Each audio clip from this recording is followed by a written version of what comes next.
What's up, YouTube? So before we get started with this video, on first take, they're going to be talking about New England Patriots wide receiver Josh Gordon and how he's just been reinstated. So let's see what they have to say about that.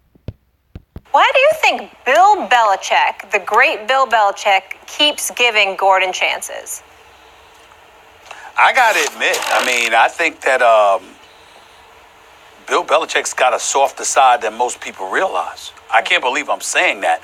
But if you really think about it, it makes sense.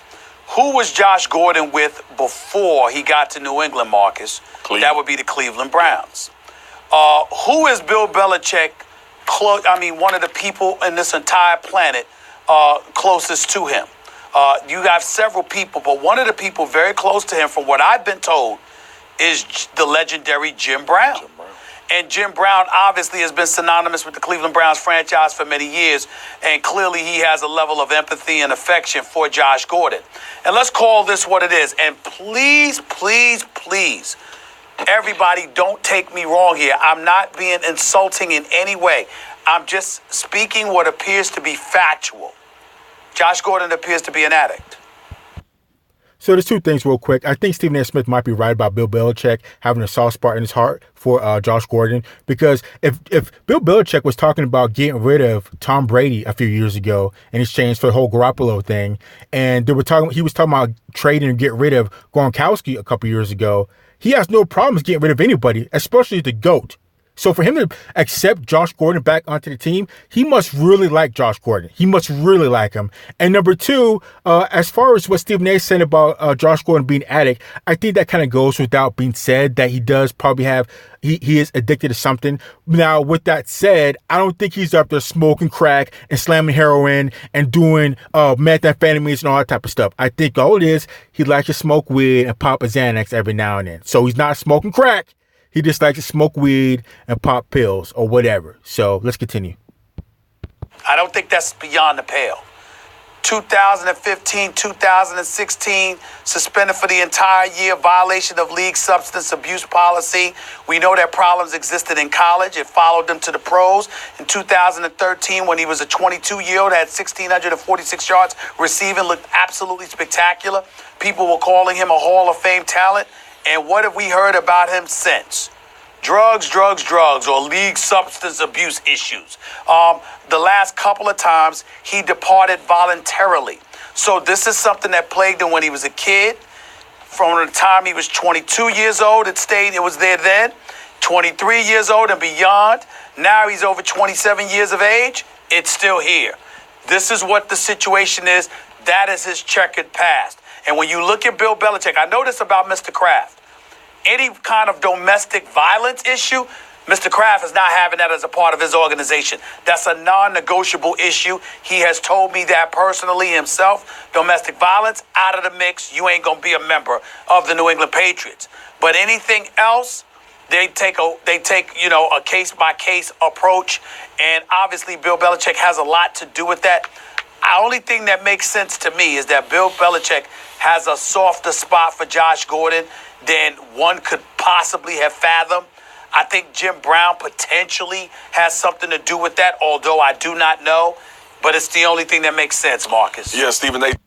So again, I've said this in other videos. If you're going to smoke weed or do whatever you want and it's a banned substance in the NFL, you got to at least wait until you get your second contract. You got to wait till you get that $50 to $60 million contract and you play that out before you start really doing what you want to do, because it's not going to make any sense to only make $2 or $3 million when you have the potential to make $200 million. And here you are, you're out of the NFL, you're running out of money, and all because you didn't want to start smoking weed. You can't do that, man, because you're messing up generational money that could retire you, retire your kids, retire your great-grandkids, and retire your great-great-great-grandkids, because great-great-great-great-grandpa played in the NFL and he made hundreds of millions of dollars because he stopped smoking weed during the regular season. That's why our family is set up. So, it just doesn't make sense that you would jeopardize all of this. But I don't know. And another thing, like I said, if you're going to want to take drugs, you want to get high, I'm pretty sure you can talk to the team trainer and you can get all the painkillers you want. Vicodin, Percocets, Dilaudid, all these different type of things that will get you high that you get for free. Because I bet you if you drug test half the team right now, half of those guys have one of those painkiller substance in their system. But I don't know. Let's continue. To your point, there are two things. I agree with you. I believe Josh Gordon is an addict. The one thing that I commend him for is owning those demons. And obviously he had a situation with the NFL where he had to be ousted once again. But here's the thing I'll go to with Bill Belichick that I don't think a lot of people think about it. When you were saying it, I started to think about it myself.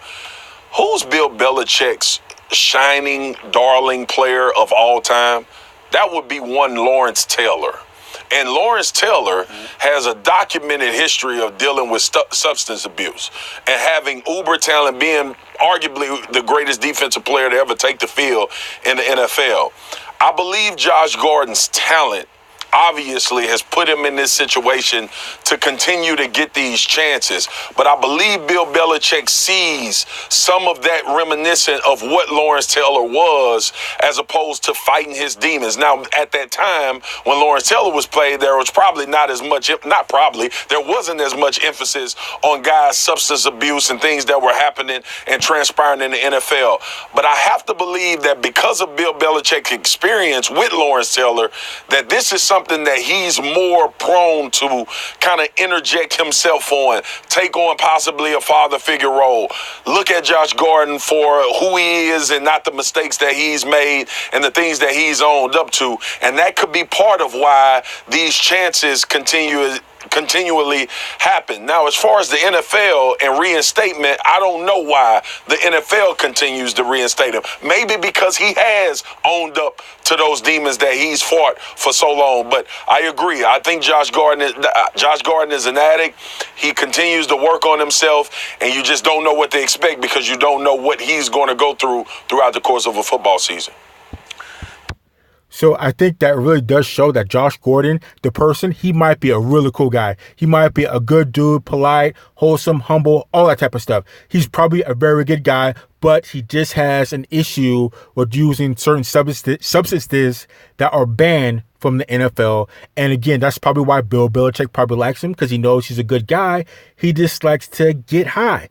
And same thing with the NFL. They know he's probably a good guy. They talk to him and he has great strength of character. But again, he just likes to get high. So I don't know. Let's continue.